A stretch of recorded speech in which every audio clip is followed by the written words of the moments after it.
It was the 20th day of Ethan and me giving each other the silent treatment when he posted a picture of himself holding hands with Luna, the school beauty, on social media. Without a word, I changed my college application to a university in a city thousands of miles away. At a gathering, one of his friends teased, "Luna, if you don't make up with Ethan soon, he might really end up with someone else." I mumbled an apology. Ethan curled his lips into a slight smirk. "Forget it. Go home, pack your stuff, and we'll head to school together tomorrow." I nodded absent-mindedly. Ethan didn't know that I had already bought a ticket for tonight to leave for the faraway city. When I was the daughter of Olivia, Ethan's family's housekeeper. When I was 7, I moved into the small room on the ground floor of their house. My sole purpose was to take care of Ethan's daily needs. For 10 years, he became my responsibility, ingrained into my very bones. I was obedient and well-behaved, and Victoria, Ethan's mother, often praised me for it. Ethan, however, despised me. The first time we met, he was wearing a pristine white shirt and tailored shorts, standing at the top of the stairs, looking like a delicate porcelain doll. I, on the other hand, was wearing a tattered gray dress, staring at everything in bewilderment. The disdain in his eyes was unmistakable. Victoria introduced me to him. I was Olivia's daughter, Luna, whose father had abandoned her. With nowhere to go, I had come to stay with my mother. Ethan didn't say a word and simply turned to go upstairs. Victoria told me that from now on, my job was to take care of Ethan. My mother also reminded me that the family was special, and it wasn't easy for me to stay there. "Speak less, do more, and never make Ethan angry," she said. I knew Ethan didn't like me. To ensure I could stay, I tried to make myself invisible. Quietly, I would organize his clothes and clean his room every day. For the first 3 months after I arrived, Ethan didn't say a single word to me. That year, he fell ill. Victoria, who was in a bad mood at the time, went on a trip abroad. The family doctor prescribed medication, but Ethan's cough persisted through the night. I remembered my grandmother once making a pear stew with peppercorns to soothe the cough. After preparing it, I nervously brought it to him. Ethan looked at it with utter disgust. "Luna, are you trying to poison me with some random countryside remedy?" I timidly replied, "It's not poison. This pear stew is good for coughs." He frowned in annoyance. "If it doesn't work, will you leave my house?" I froze, standing aside without daring to breathe. Ethan let out a mocking laugh before reluctantly drinking it. By morning, his coughing had improved. Before enrolling in elementary school, my mother found me a spot at a boarding school, though it was in a remote area. I would only be able to come home on weekends. Despite this, I felt a sense of relief. Being away from my mother at Ethan's house meant I wouldn't have to tiptoe around him anymore. As I packed my things and waited for the bus, my mother rushed over, out of breath, to tell me that Victoria had decided I should attend the same elementary school as Ethan. She wanted me to look after him at school as well. I quietly murmured, "Can't I just not go?" My mother grabbed my shoulders. "Luna, are you out of your mind? Ethan's school is the best in the city. Do you know how many people would kill for a spot there?" I lowered my gaze and said nothing. From then on, I became Ethan's shadow. I followed him from elementary school to middle school, carrying his lunch tray, holding his backpack, and even helping with his homework. Everyone knew me as the tail he couldn't shake off. By the time we reached middle school, Ethan had made lots of friends. I became the tail that lagged far behind a crowd. I was constantly attuned to Ethan's moods and needs. His friends joked that I was his loyal admirer. Whatever Ethan wanted, I did. If he told me to go north, I wouldn't dare head south. The only constant was Ethan's disdain for me. In our 3rd year of middle school, Ethan came back from hanging out one day with a favorite jacket of his stained. In the middle of the night, he dragged me out of bed to wash it by hand. I was wearing nothing but a thin camisole nightdress, my face burning with embarrassment. Ethan, a bit flustered himself, sneered, "With a body like yours, who would even want a look?" And just like that, a quiet, adolescent insecurity took root in me. In our 1st year of high school, the academic pressure was overwhelming, and I spent my days and nights buried in textbooks. Ethan suddenly got the idea that he wanted to eat meals I cooked. He made me prepare dinner for him every night and pack it for him to bring to school the next day. After finishing my homework late at night, I would cook for him and then wake up early to hand him the food before school. At lunchtime, I reheated the meal and placed it in front of Ethan. One of his friends slung an arm around him and teased, "Ethan's got himself a little wife who cooks for him." Ethan's expression instantly darkened. Disdainfully, he shoved the meal I'd reheated toward his desk mate to eat instead. Saying nothing, I waited for them to finish before washing the lunchbox and returning to my studies. That year, I began to notice changes in my body as I developed. Gym class became something I dreaded, especially running. But I couldn't find a way to skip it. I wasn't like Ethan, who could spend gym classes playing basketball on the other side of the court without the teacher ever saying a word. Whenever I ran, boys would whistle at me, making me slow my pace. One day, River, a student from the neighboring class, passed by and handed me his jacket. The gesture caused a stir among the crowd. I had seen River during the opening ceremony. Rumor had it that his family owned a well-known business. He was polished, courteous, and excelled both in academics and appearance. "Put it on. You've still got 800 meters to go," he said. After a moment of hesitation, I took the jacket. Later, someone in my class spread a nasty rumor, claiming I was shamelessly trying to seduce River by wearing his jacket. At the back of the classroom, Ethan suddenly kicked over a desk with a loud crash. The room instantly fell silent. In the evening, Ethan went home without waiting for me. He told me, since I was so capable, I should have River take me home. I sighed, pulled out some spare change, and got on the bus. To my surprise, River was there too. He was quietly listening to vocabulary words and waved at me. I sat down next to him, and he took off his headphones. I knew the school uniform incident had troubled him as well, so I softly apologized. River smiled nonchalantly. "Luna, don't pay attention to the rumors. Just focus on studying. There are still 2.5 years until college entrance exams. Have you thought about which university you want to go to?" River had a gentle and refined appearance, completely different from Ethan's sharp and aggressive looks. I found myself momentarily stunned. Which university did I want to go to? I had never really thought about it. All I ever considered was how to improve my grades and then improve them some more. I couldn't afford tutoring, so Emma found a way to borrow Ethan's notes for me. I had to admit Ethan was smarter than me.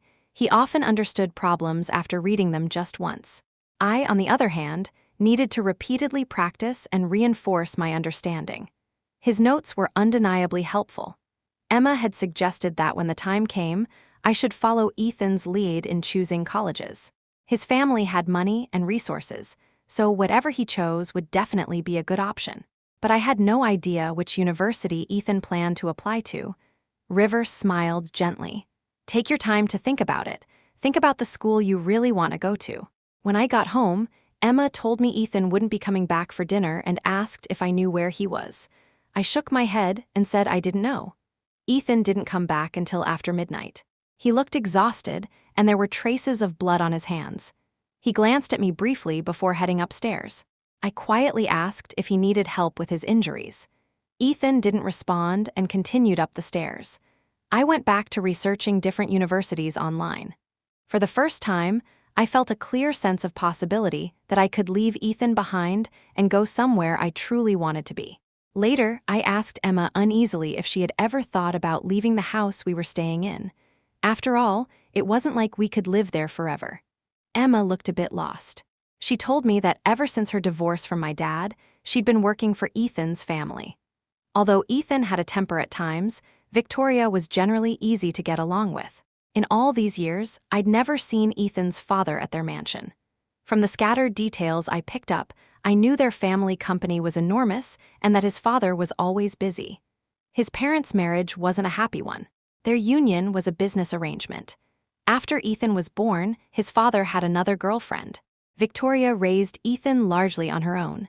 Aside from her work, she often traveled, leaving Emma to watch over the house. Emma told me her plan had been to work here until I graduated from college. Then, she could take the money she'd saved and start a small business. I softly asked if she had considered leaving after I graduated from high school. Emma silently patted my head but didn't say anything. After the school uniform incident, Ethan made a habit of tormenting me every evening. One night he'd order me to bring him water, the next, he'd have me clean his desk. Then it was changing his bed sheets or washing his new clothes. I was just grateful I no longer shared a room with Emma, sparing her the worry. If Ethan stayed up, I had to stay up too, constantly finding things to do in his presence. A few times, I was so tired I fell asleep on the spot. I always woke up on the sofa in Ethan's room. By the time I opened my eyes, Ethan would already be gone. Taking the bus back and forth on my own took longer, but I felt lighter inside. I even started to think that if I could just completely piss Ethan off, maybe he'd stop bothering me altogether. Of course, I knew that wasn't realistic at the moment. I buried myself in practice exams and stopped wasting time trying to please him. A week later, Ethan had a basketball game. I used to buy drinks and prepare spare clothes for him during games, but this time I stayed in the classroom, studying vocabulary. Emma called to tell me Ethan had been in a bad mood recently. Victoria had asked her to have me look after him, and she'd ordered milk tea to be delivered to the basketball court. She asked me to pick it up. I reluctantly took the milk tea and sat by the court. A few classmates nearby started whispering and laughing. I told you she couldn't stay away. The moment Ethan ignores her, she panics. A simp like her shouldn't pretend otherwise. She'll always come crawling back. I didn't say a word. On the court, Ethan jumped for a shot, earning a round of cheers. He glanced at me deeply and gestured for me to hand out the milk tea. I distributed it to the others first, saving the last cup for Ethan. He leaned back, propping himself up with his hands, and looked at me with a wicked glint in his eyes. Standing there in the sunlight, holding out the milk tea under everyone's mocking stares, I spoke softly. "Ethan, here's your milk tea." Ethan didn't look at me. His tone was casual. "Bring it closer. My hand hurts." I inserted a straw and handed it to him. He took a sip before lowering his head to drink some more. One of his friends whistled at him, and Ethan smiled indifferently. I couldn't understand why he was acting like this. It wasn't until I turned around and saw River sitting across the court that it dawned on me. Was Ethan competing with River? Both of them came from privileged families and were exceptional in looks and academics. Comparisons were inevitable. I never thought someone like Ethan, who usually paid no attention to others, would start noticing River. I didn't dwell on it. I followed Ethan's orders and held the milk tea up to his lips. At least when Ethan was in a good mood, he wouldn't make things harder for me, and I could finally get some sleep. 2 months before the college entrance exams, Ethan turned 18. He invited friends to a karaoke party.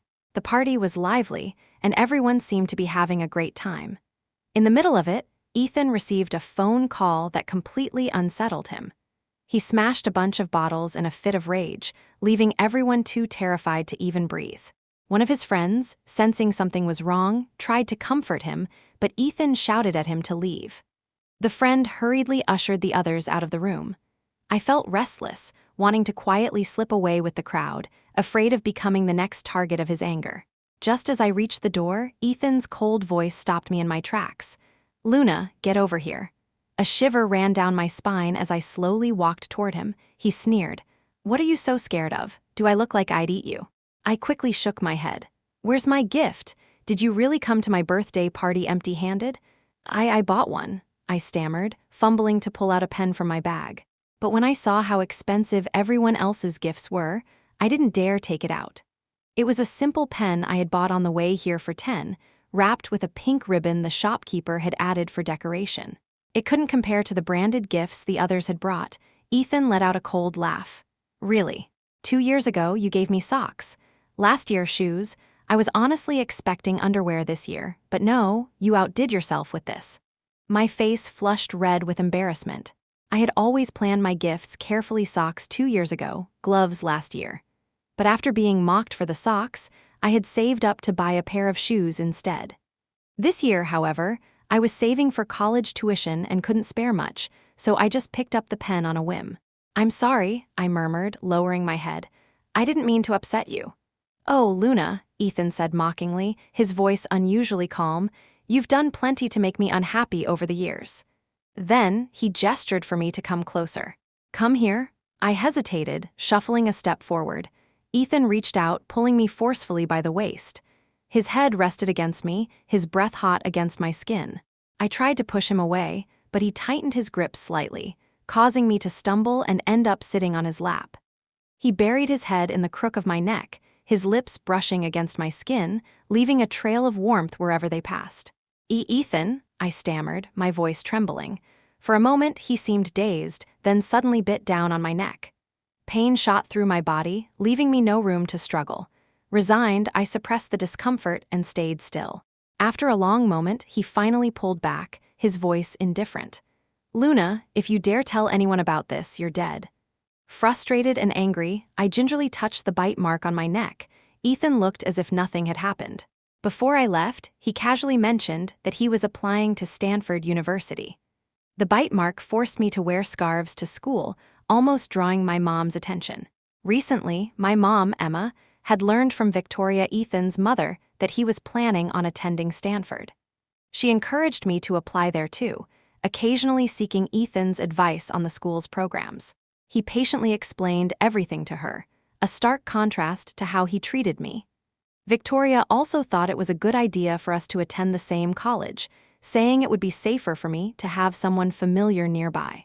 She even mentioned that Ethan's family owned a villa near the campus, which had been renovated 2 years ago. She suggested I could stay there as well.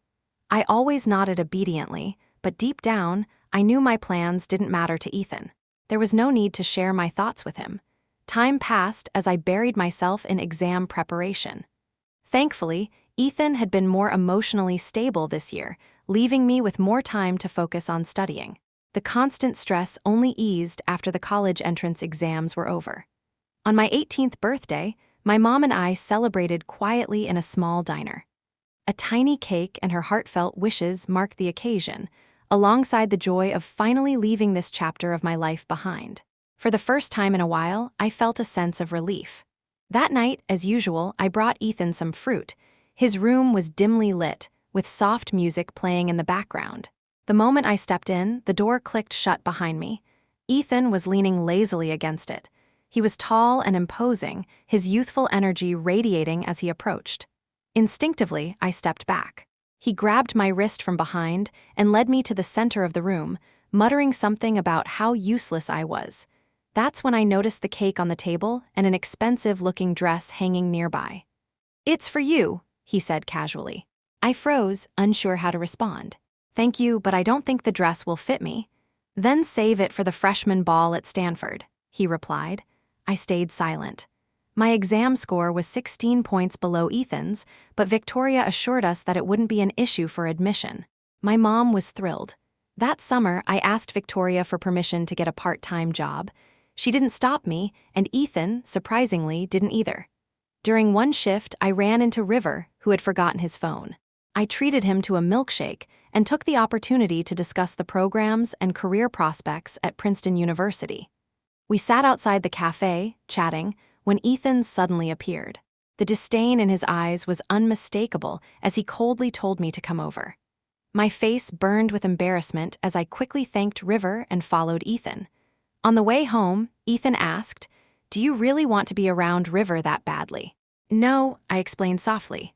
He forgot his phone, and it was hot, so I offered him a drink. Ethan's expression darkened. "Luna, do you think I'm an idiot? Do you really believe River would leave his house without his phone?" I lowered my voice. Whether he had his phone or not doesn't matter. I paid for the drink with my own money. Ethan's gaze instantly sharpened with an edge of hostility as he questioned me. "You've known me for 10 years and gave me a 60 pen. You've known River for how long and you're buying him a 20 bubble tea?" I was left speechless. My mind was spinning, stuck on one thought: how did he even know the pen cost 60? It was so awkward. I tried to change the subject. "Well, it's just a drink for a friend. There's nothing wrong with that, is there?" Ethan shifted slightly, his brows furrowing slightly. He let out a soft, mocking laugh. "You consider River a friend?" I didn't respond. Honestly, I couldn't really call him that. To River, we were just casual schoolmates. But I couldn't understand why Ethan was so angry about it. Unable to win the argument, I lowered my gaze and stayed silent, leaning back into the car seat and closing my eyes, hoping time would pass faster. Ethan laughed bitterly. "Fine, Luna, get out of the car. Now." The sky had already grown dark and I felt uneasy, but I was even more afraid of making Ethan angrier, so I quickly got out of the car. Thankfully, the walk home was only about 30 minutes away. That night, Ethan posted a photo on his social media of him holding hands with someone. His friend was quick to comment, "Wow, is that the campus queen?" I remembered that the campus queen had always had a crush on Ethan. It wouldn't be surprising if they ended up together after graduation. From that night on, Ethan stopped talking to me. Whether I asked him what he wanted to eat, told him where I had organized his clothes, or asked if he wanted any fruit, he treated me like I didn't exist. It was quiet, and I was fine with that. The day before we had to submit our college applications, Ethan walked past my room without calling me. Instead, he asked Olivia, my mom, to tell me which major to choose. "Got it," Olivia said quickly, turning to ask if I had heard him. Feeling guilty, I nodded in response. The door was open, so of course I heard him. Childish. Quietly, I changed my application to Northbridge University. For the next 20 days, Ethan continued to ignore me. I told my mom that I wanted to head to school early, but Ethan overheard me as he came downstairs. That evening, he and his friends came to the restaurant where I worked part-time. In the private dining room, I handed them the menu. His friend teased me, "Luna, if you don't make it up to Ethan soon, he's really going to end up with someone else." "Yeah, can you live with that?" Another chimed in. I glanced at the clock, remembering that I had to take over the front desk soon. I quietly said to Ethan, "I'm sorry." Though, honestly, I didn't even know what I was apologizing for. Over the years, I'd apologized to him countless times. The reasons never mattered, I didn't even remember them anymore. Now, I was finally leaving. Only then did his friends laugh and try to cheer Ethan up. "Come on, Ethan, River's heading to Northbridge University, so you won't run into him anyway." "Right, his family's all about arranged marriages." Ethan's expression softened considerably. He looked at me and gave a faint smirk. "Fine, go home and pack your things. We're heading to school together tomorrow." I didn't ask why Ethan was also leaving for school early. I simply nodded obediently. At home, I packed all of Ethan's belongings. Ethan leaned back on his bed, complaining that I'd packed too much for him. I removed some of the items. He frowned. "Luna, don't overpack for yourself either. If you need something, just buy it when you get there." I nodded. Then Ethan smirked slightly. "What about my underwear? You haven't packed that yet, have you?" It took me a moment to realize what he was referring to. I never handled his personal items. Ethan drawled, "I bought new ones. Go grab them and pack them for me." I glanced at the clock, realizing I needed to catch my train and couldn't waste any more time. Resolutely, I went to grab Ethan's underwear and packed them using only my fingertips, my face flushing slightly. Ethan, in a good mood, continued playing video games with his friends. As I pushed the door open to leave, Ethan lazily called out, "8 a.m. sharp tomorrow, don't be late." I mumbled an acknowledgement and shut the door. Later that night, I left with my suitcase. Ethan didn't know that my college choice was always Northbridge University. I'd even bought a train ticket to leave that night. I asked Olivia to take some late-night fruit to Ethan's room on my behalf. As for my job, Olivia had quit her position with Victoria, Ethan's mother, a few days ago. She told me she wanted to join me in exploring a new city after working for so many years. Victoria didn't try to make her stay, only asking her to finish up the month. She also told Olivia to keep it a secret from Ethan until he had settled into college. As I got on the train, I sent Olivia a message. Then, hesitating, I opened Ethan's chat. Lockwood was in the south, while Northbridge was in the north. From now on, Ethan and I would be worlds apart. I thought about it for a moment and then blocked and deleted him from my contacts. My heart felt oddly empty after that. Even the breeze blowing and seemed sweet, carrying a sense of freedom and anticipation. When I got off the train, I realized the temperature difference between the two cities was significant. Some people were already wearing heavy coats. I spent the next few days familiarizing myself with the campus and the surrounding streets. For the first time, I had roommates I could get to know. On the third day after registration, I ran into River near the food street behind the school. He said he wanted to treat me to dinner as thanks for the bubble tea I'd bought him last time. That day, River, who rarely posted on social media, shared a picture of the dishes we ordered. In the corner of the photo, my rabbit-shaped scrunchie on my wrist was visible. Ethan saw River's post just as he finished registering at Lockwood University. Ethan felt a sudden weight in his chest, an unsettling discomfort he could only try to ease with deep breaths. On the day he had planned to register with Luna, he woke up early, eager to start the day. But when he went downstairs, Luna was nowhere to be found. Olivia, clearly flustered, stammered as she explained that Luna had some matters to attend to back in her hometown. A sense of unease crept into Ethan's heart, which only deepened when he saw the red exclamation mark on the message he sent her. Ethan let out a bitter laugh, more out of anger than amusement. He strode to Luna's room, only to find it completely emptied, every last trace of her gone. The decisiveness of her departure, the almost desperate urgency of it, hit him like a punch to the gut. His hands trembled as he gripped the suitcase. The worst-case scenario played on repeat in his mind. Luna had secretly changed her college preference and might have gone to the university in River City. Ethan clenched his jaw, barely keeping his anger in check, and turned to head upstairs. He wanted to see if Luna had left even a single note for him. Of course, she hadn't. Ethan fumbled through his backpack, pulling out his identification documents. If she thought she could just disappear, she was wrong. He was going to find her. Victoria entered the room, carrying a bowl of fruit. Her expression was calm as she glanced at him. "It's too late now. You should head to Oak Ridge for your registration." Ethan let out a cold chuckle. "So you knew all along, didn't you? You and Luna both hid this from me?" Victoria shrugged nonchalantly. "I'm the one who told Olivia not to tell you. This wasn't Luna's doing, so don't blame her." Ethan's face turned stony, his knuckles whitening as he gripped his documents. Victoria, sensing his rising anger, sighed dramatically before turning to leave. She didn't get far before stopping, a flicker of guilt crossing her face.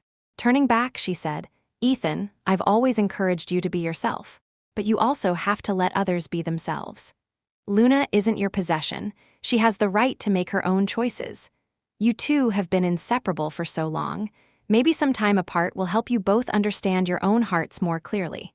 Ethan's eyes grew red as he struggled to suppress his anger, his chest heaving with emotion. After a long pause, he exhaled deeply. "You should have told me earlier. You had no right to keep this from me." Victoria blinked innocently. "Oh, don't pin this on me. As a parent, I only wanted what's best for you. If I had told you earlier, you would have done everything in your power to stop Luna from going to Rivers University. Either way, it would have caused a mess. You'd either have followed her to Rivers City, or you'd have forced her to follow you." Ethan clenched his teeth in frustration, kicking over the sofa in a burst of anger.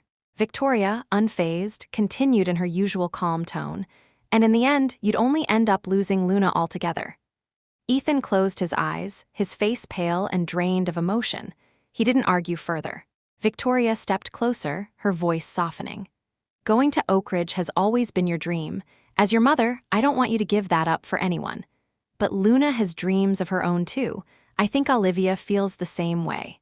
She glanced at the overturned sofa and added in a gentler tone, "All right, now clean this up. Don't go scaring Olivia. Hurry up and get ready for registration at Oak Ridge." Ethan barely registered her words, except for two phrases: losing Luna and scaring Olivia. For the next few days, Ethan forced himself to act normal during the day, but at night, he barely slept. Olivia seemed to notice his strained demeanor, tiptoeing around him and speaking cautiously. Ethan maintained his polite responses, occasionally asking her about Luna.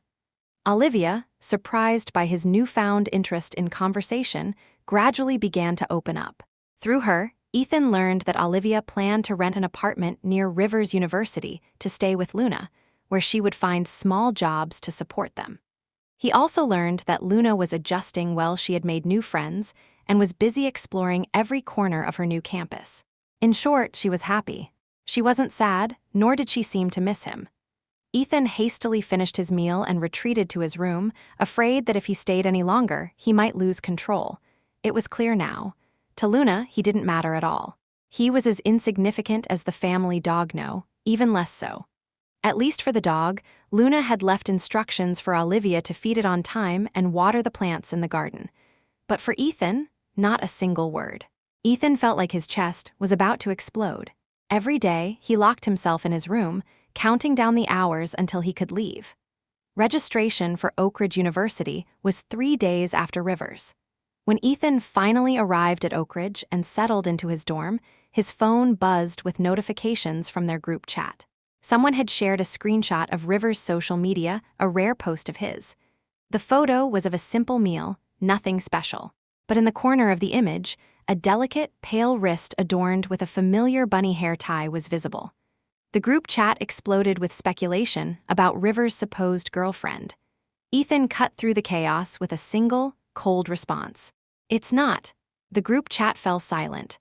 Those 2 words were enough for everyone to piece things together. Who else could it be but Luna? Everyone knew about Luna and River going to the same university. No one dared to provoke Ethan any further, and the conversation quickly shifted back to safer topics. But Ethan wasn't done. At the airport, he saved the photo to his phone, zoomed in on the wrist and hair tie, and took a screenshot. That bunny hair tie, he had bought it for her after they'd stopped by a shop on their way to dinner. Luna had wanted something to tie her hair back with, and Ethan had picked it out for her. That small memory, encapsulated in the hair tie, was the only thing that brought him a shred of comfort in the past 2 weeks. After dinner, River mentioned that he had only just arrived for registration and wasn't familiar with the campus yet. I offered to walk him back to his dorm. On the way, River told me about some famous landmarks in the city. I listened quietly, taking it all in. After dropping him off, I called Emma to share everything that had been happening recently. I checked out a few 2-bedroom apartments nearby. Once she arrives, I'll rent one and move out to live together. Emma was in a good mood, though some things back home required her attention, so she planned to return for a while and wouldn't make it to Asheville for another month. Toward the end of our conversation, Emma hesitated for a moment before bringing up Ethan. She even mentioned feeling relieved. She had thought Ethan would throw a fit after discovering I had left without saying goodbye. Instead, he stayed quiet, spending his days reading in his room and preparing for enrollment. He seemed genuinely excited about heading to Lakefield, often asking Emma about the time. As for me, he occasionally brought me up, but not much. I acknowledged her words, though my heart felt a little hollow. Still, after all these years, I had finally made my own choices. I should feel happy, right? I gave it some thought and shook my head. Probably it was just because I had spent so much time with Ethan that I ended up feeling this way. It would pass with time. What mattered most was to focus on my studies and strive to better myself. That evening, the wind outside was strong and the temperature dropped noticeably. After my classes, I came back to read for a while. Faintly, I heard my roommates exclaiming in surprise, "Oh my gosh, which department is that handsome guy from downstairs? He's so good looking, it's unreal, looks like he's been standing there for quite a while. I bet he's waiting for his girlfriend. So cute." Someone just tried to get his Instagram, but he politely declined. Ivy, my closest roommate, grabbed me and pulled me toward the window. "Luna, come look from now on, your boyfriend has to meet this standard." Laughing, I glanced downstairs. Across from our dorm, under the dim streetlight, stood a tall figure surrounded by a few girls. His head was slightly lowered, and from this angle I could clearly see his sharp, chiseled profile. His expression seemed calm and distant as he spoke, and soon the crowd dispersed. Then he slowly raised his eyes and met my gaze. The moment I recognized him, my chest tightened and my legs felt weak. I instinctively held onto Ivy's hand. It was Ethan. What was he doing here? Shouldn't he be registering in Lakefield today? Ivy noticed my reaction and grinned. "What's this? Did he catch your eye? Want me to shamelessly go get his Instagram for you?" Before she could finish, Ethan spoke, his voice clear and calm, neither too loud nor too soft. From the second-floor window, it was perfectly audible. "Luna, could you come down for a moment?"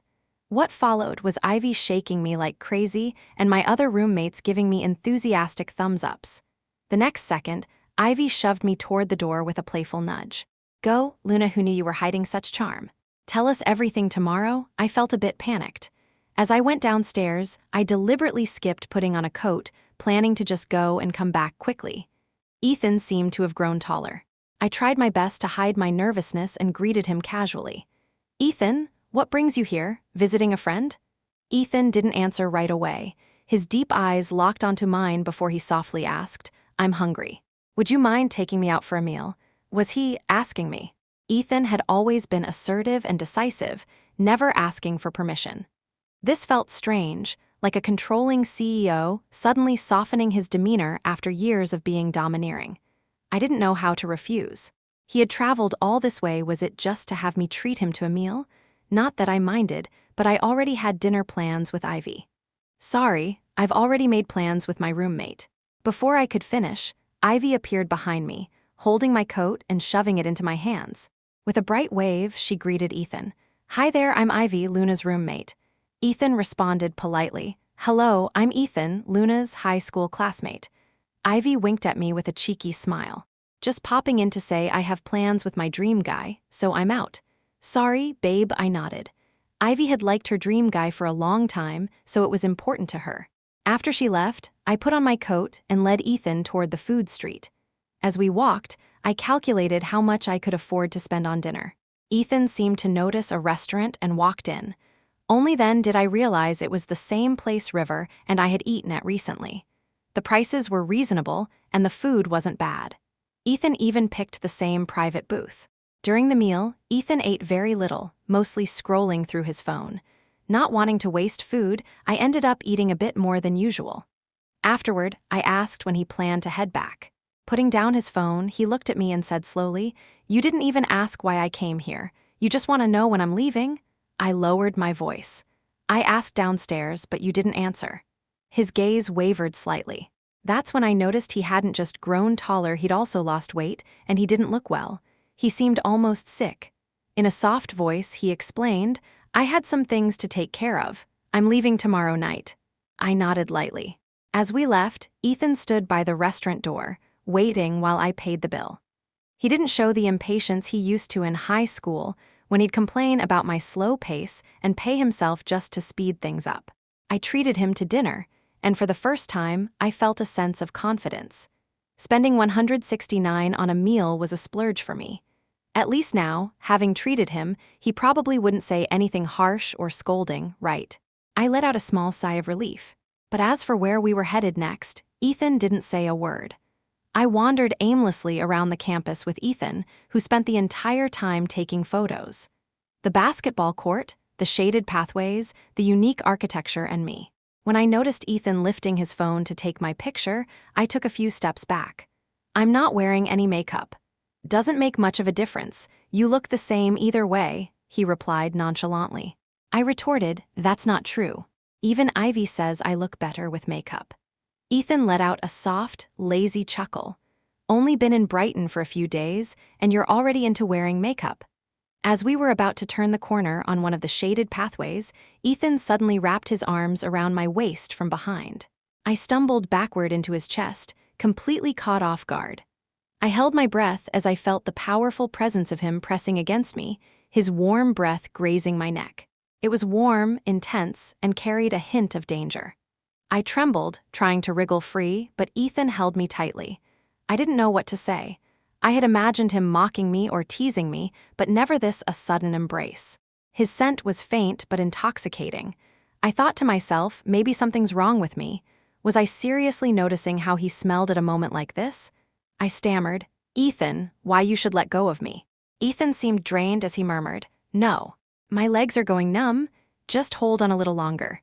No way, I insisted. Let me go right now.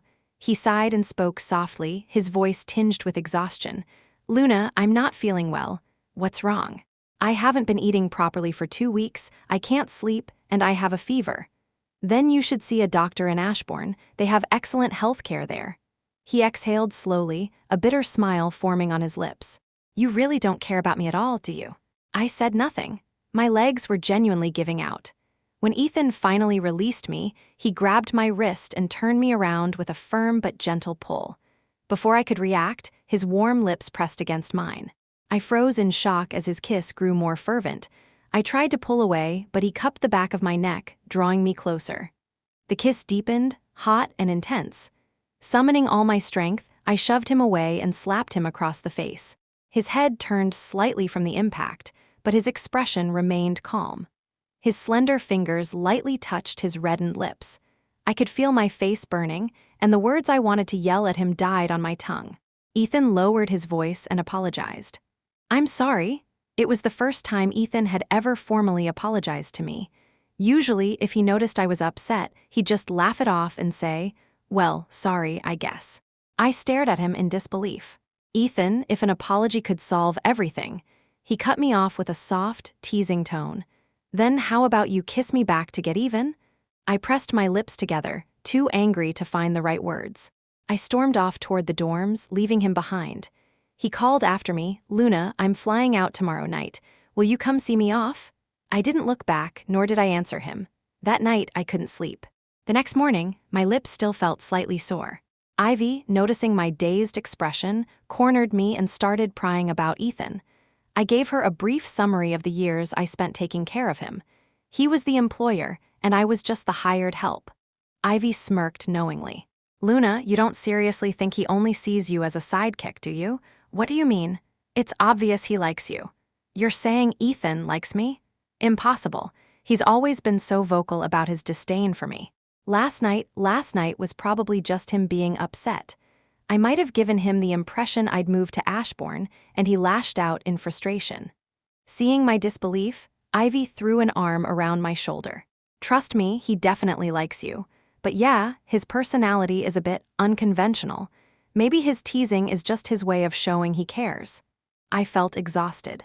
If this was his idea of liking someone, it was more trouble than it was worth. After class, I opened my social media to find a post from Ethan's friend. It was a screenshot with the caption, 666, a slang term for approval. The screenshot showed Ethan's post from the previous night, pictures of the dishes we'd shared during dinner. In the corner of one photo, the bunny hair tie on my wrist was visible. I had no idea when Ethan took that picture. I thought he'd been on his phone the entire time. For a moment, I felt dazed. The angle of the photo reminded me of one River had taken of me before. I quickly closed the app. Right then, River happened to walk by and greeted me. He asked if Ethan had come to visit and whether I wanted to grab lunch together. I told him the truth that Ethan was leaving tonight.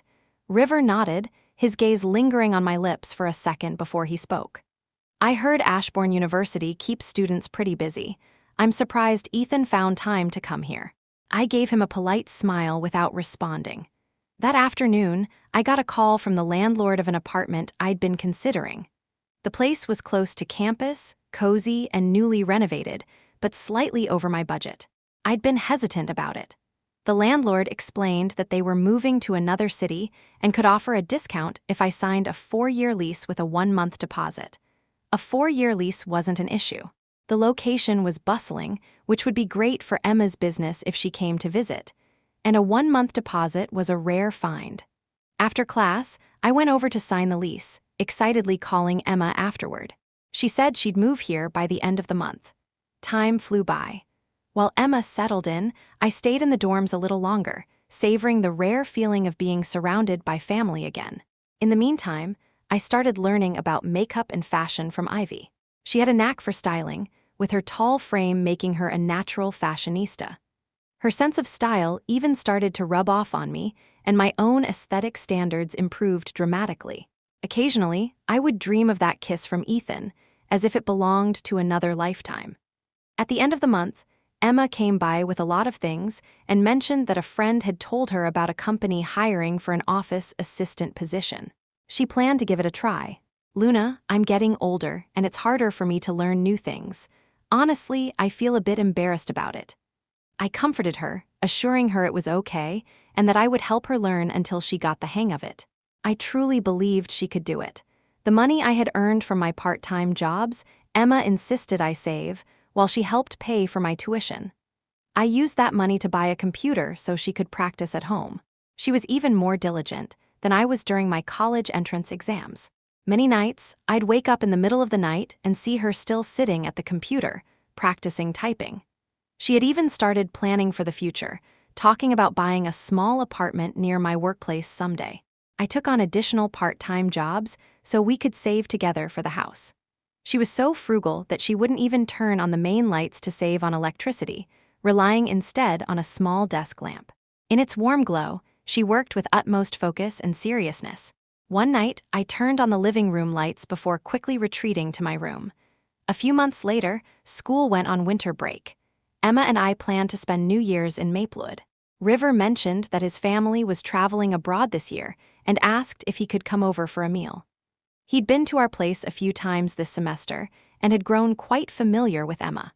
She was always polite to him, keeping a respectful but not overly warm distance. However, the idea of having him over for New Year's dinner made her a bit uneasy. I didn't mind, though.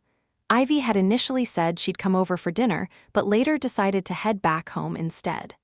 Emma glanced at me, hesitant. "You're a single woman, Luna. It's fine if River drops by occasionally, but having him over for New Year's might lead the neighbors to think he's your boyfriend." That thought hadn't crossed my mind before, and I wasn't sure how to respond to River. Refusing him outright seemed a bit inconsiderate, especially since he had helped me quite a bit in the past. As I was mulling over it, Ivy called, and we started chatting. "Just tell him your boyfriend's coming over. If he doesn't mind, he can join you for dinner," she suggested. I laughed. Where am I supposed to find a boyfriend on such short notice? What about that handsome guy from before? What's his name again? Ethan. Ethan. Yes, him, I chuckled. If he comes over, the neighbors would still misunderstand. Ivy let out an exaggerated sigh over the phone. "Forget it. You're hopeless." Before I could get back to River, he messaged me, saying there was an urgent matter at home and he needed to leave town. With Emma working, I spent the week at home, lazily eating whatever I could manage. The past few days, there had been big news in Maplewood, a major corporation. Starfield Group had opened a branch here. The grand opening was a huge affair, with numerous celebrities and socialites attending. One of the actresses from a show I was watching even held a signing event. Ivy, who had recently become a fan of hers, begged me to get an autographed photo for her. Early in the morning, I got ready and headed out, planning to shop around before the signing event in the afternoon. The mall was packed. Amidst the crowd, I spotted him immediately, Ethan, standing at the center of the opening ceremony. Gone was the boyish charm I remembered. He now exuded a calm maturity, dressed in a tailored black suit with a composed, distant expression. Yet, when he stepped off the stage, he navigated conversations with ease and confidence. I had always known Ethan was highly adaptable and quick to learn. In just a few months, he had started his own company. After the ceremony, he retreated backstage. I grabbed lunch and headed to the signing event. The actress was elegant and beautiful, speaking with a soft and kind demeanor. When I quietly asked if she could add my friend's name to the autograph, she patiently agreed. I snapped a photo of the autograph and sent it to Ivy, who was beyond excited. As I left the mall, I was about to head to the subway when I passed by a quiet alley and saw Ethan standing by a luxury car, his head lowered. Sensing my gaze, he suddenly turned around. I froze, unsure whether to greet him or pretend I hadn't seen him. After the awkwardness of our last encounter, months had passed without any contact. Ethan walked over and handed me something. It was an autographed photo of the actress, with my name on it and a cheerful message wishing me happiness. "I saw you in the line earlier and got this for you. I only requested one for your friend," he said. I had wanted one for myself, but I didn't want to hold up the line. "Thank you," I said, accepting it. He spoke softly. "Luna, I'm hungry. Could you take me to get something to eat?" Didn't his massive company feed its CEO? I led Ethan in his luxury car to the small food street near the back gate of my school. The food here was affordable and delicious. Ethan ate a lot this time, seeming to be in good spirits. He started talking on his own. "It's been a busy time. I originally wanted to come to Maplewood every week, but ended up only managing once a month. I stayed quiet, focusing on my food. He came to Maplewood every month. Perhaps it was for the company's opening preparations." Suddenly, Ethan lowered his voice. "Luna, I want to apologize for before." Before. He looked at me, his gaze darkening slightly. "For all the moments that made you uncomfortable or uneasy. I'm sorry for all of it." I put down my chopsticks, silent. He had turned the mood serious. Ethan exhaled softly. "I didn't know how to interact with you. My own stubborn ways of handling things were the issue." "I'm sorry, Luna." I remained silent. "I'm sorry, Luna," he repeated.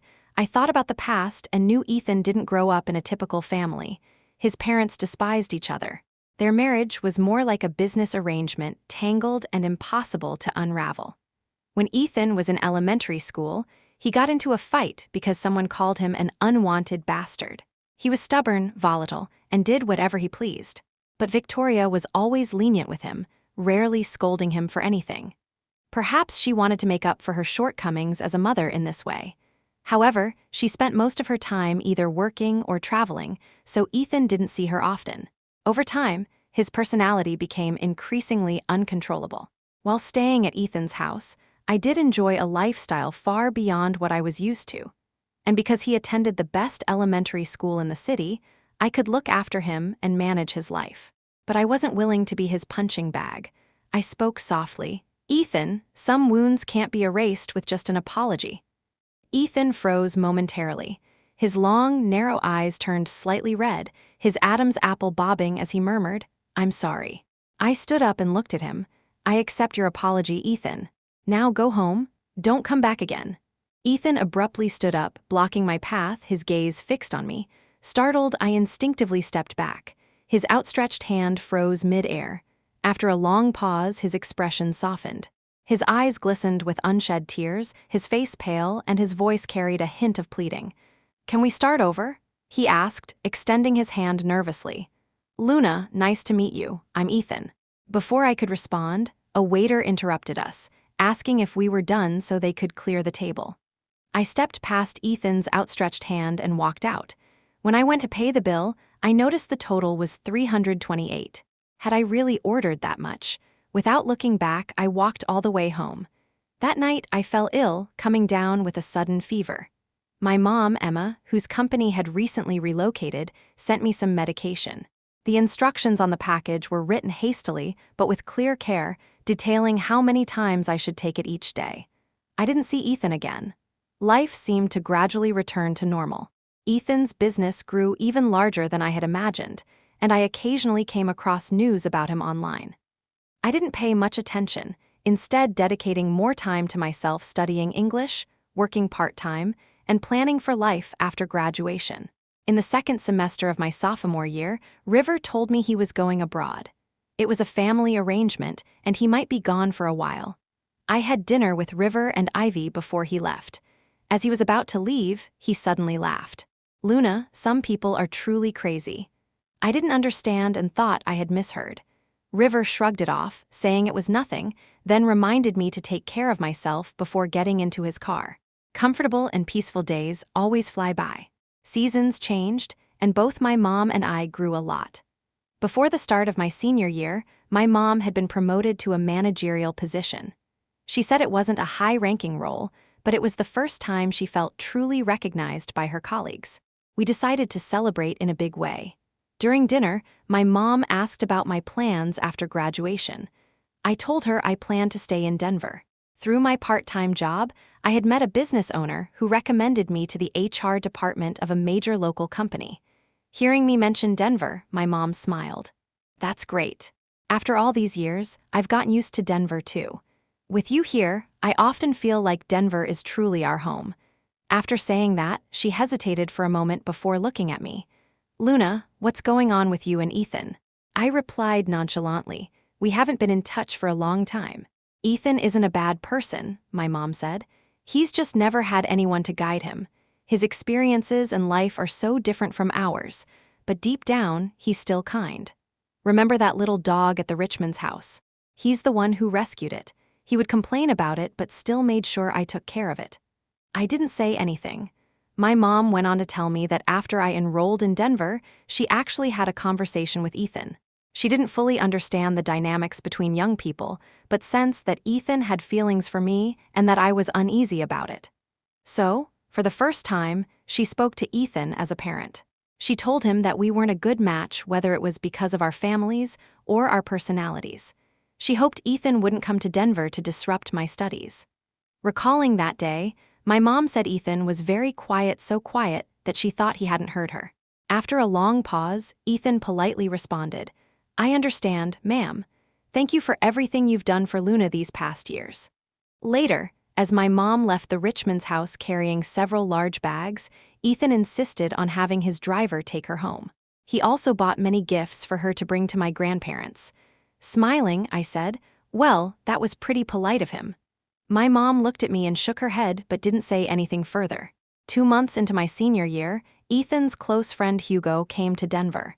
He even showed up at the food street near my university, texting me to ask which restaurant was the best. Since I wasn't busy, I took him there. He marveled at how he had to try the food Ethan had been raving about for years. I froze.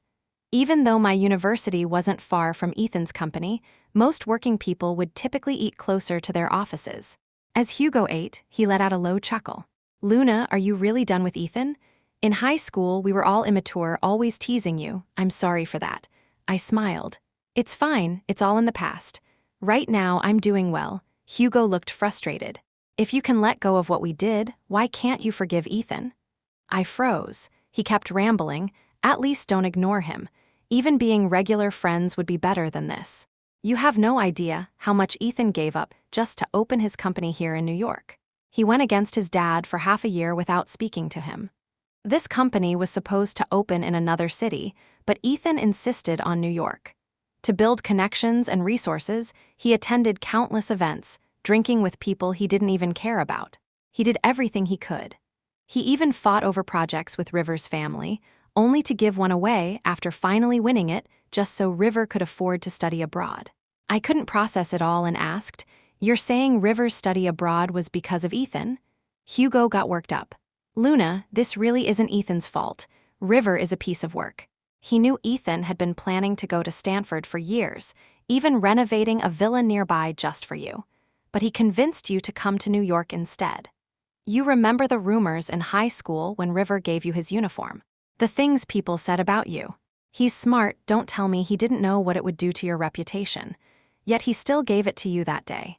In the end, it was Ethan who went around beating up every guy who whistled or gossiped about you until they stopped." I remembered. That night, Ethan had come back with blood on his hands. I stayed silent. Hugo sighed. "Ethan's only flaw is that he's terrible at expressing himself. Let me be honest with you. That photo he posted back then, holding hands. The hands weren't the school beauties. They were yours." On my way home, my head was spinning. The only time Ethan and I were alone, and he could have taken a picture without me knowing, was when I was exhausted from chores he made me do out of anger over the uniform incident. I had fallen asleep on his couch. What is wrong with him? I felt annoyed and exasperated. Not only did my head hurt, but I also felt completely drained. When I got to my apartment, I saw Emma stepping out of Ethan's car. He was holding some bags, clearly planning to come upstairs, but when he saw me, he just said goodbye to Emma and left. After Emma came in, she looked a bit guilty. She spoke softly. It was Ethan's idea for me to take that office job. He said running a street stall was too hard on me, but the job wasn't from him, it was Victoria who referred me. Seeing my frown, she quickly added, "The promotion was all your mom's hard work, okay? It had nothing to do with him. And we really ran into each other by chance today. He just helped me carry my stuff because I had too much." I sighed. Of course, I knew how much effort Emma had put into her job. I'd seen it all. But Ethan had done so much behind my back. I didn't want to think about it anymore. Emma tugged at my sleeve. "Luna, I'm not defending Ethan, but I've seen how much he's changed over the years. Of course, your relationships are your own business. As your mom, I just want you to be healthy and happy." I smiled and hugged her. 2 weeks later, Hugo called me. He said Ethan was sick and asked if I could visit him. I don't even know why, but I agreed. When I arrived at Ethan's penthouse, Hugo opened the door and slipped out immediately. Ethan was in his study, wearing a shirt and holding one video conference after another. He kept coughing, it sounded pretty bad. I waited nearly 2 hours before he finally stepped out, looking utterly exhausted. When he saw me and realized Hugo had left, he understood. His voice was hoarse. "How long have you been here?" 2 hours, I replied softly. He seemed surprised. "That long?" I got straight to the point. "If you're sick, you need to rest, go to the hospital. Your health is the most important thing." Ethan tugged at the corner of his lips, his expression weary. "There's too much to do. Everything's piling up." "Luna, I'm hungry. Want to eat with me?" "Later. First, let's get you to the hospital." I stood up, waiting for him to change, but instead, Ethan slowly walked toward me and wrapped his arms around me. I didn't move. His grip tightened, and I felt warm tears on my neck. "Luna, I'm really hungry." I awkwardly patted his back. "All right, let's eat first. Then I'll take you to the hospital." After the hospital visit, Ethan fell asleep in the car, holding my hand. His sleeping face looked so peaceful, so handsome, with his long black lashes trembling slightly. It seemed like he wasn't sleeping well. The driver mentioned that Ethan hadn't had a good night's sleep in ages. His insomnia and work stress had forced him to rely on medication, but it didn't seem to help much. I reached out and gently stroked his hair. He leaned into my touch, even in his sleep. After that day, we never talked about the past again. The next morning before I left, Ethan was still uneasy. He asked, "Can we have lunch together after your class?" I suddenly felt at peace and smiled. I held out my hand to him. "Ethan, let's reintroduce ourselves. I'm Luna." Ethan looked at me, slightly taken aback, then extended his hand with a gentle smile. "Luna, I'm Ethan." The first thing I did after returning to campus was sign up for a membership at Ethan's favorite restaurant. I figured I'd be coming back here often in the future. With Ethan, with Emma, or maybe the three of us together. The end.